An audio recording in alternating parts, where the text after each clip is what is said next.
First week back to work was amazing. It was just so heartwarming to see everybody.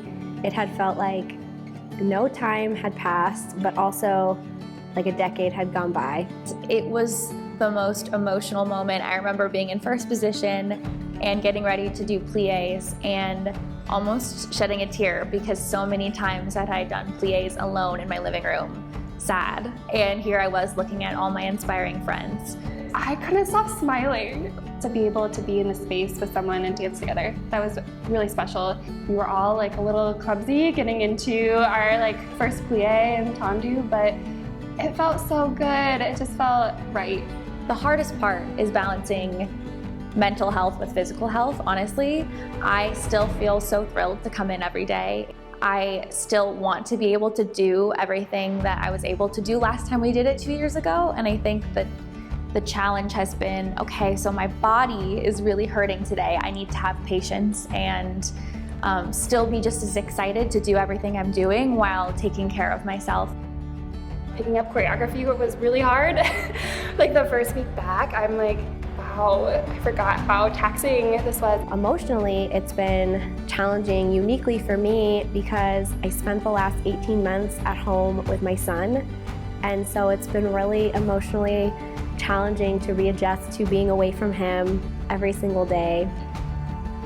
I'm originally from Brisbane, Australia. I have been dancing in the United States for about 8 or 9 years. It was hard because at my past company, COVID-19 hit hard. Everyone went into lockdown.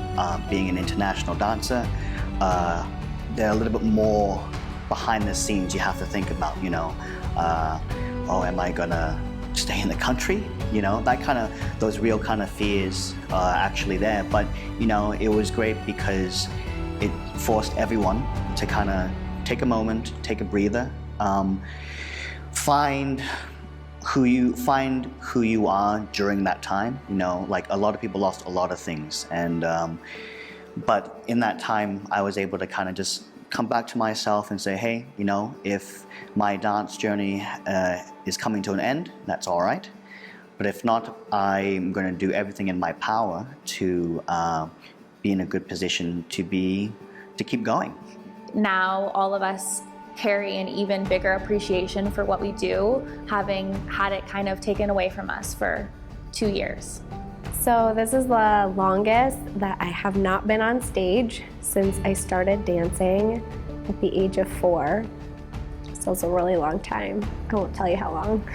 And I cannot wait until our first stage rehearsal when we're finally all in costumes and we can see each other's faces on the stage. I think it's going to be really special.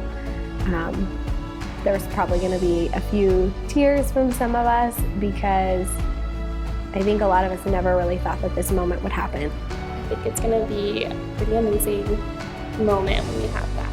That's what I'm looking forward to. I'm looking forward to share the stage with my new dance family here. What we do is not about the tricks or the perfect turnout or if your susu was as crossed as possible. Yes, those things matter, but I mean, they really matter, but at the same time, I think it's about moving people and it's about enjoying the art and enjoying the music and expressing yourself. And I've tried to remind myself of that when my susu isn't that crossed because it's hard.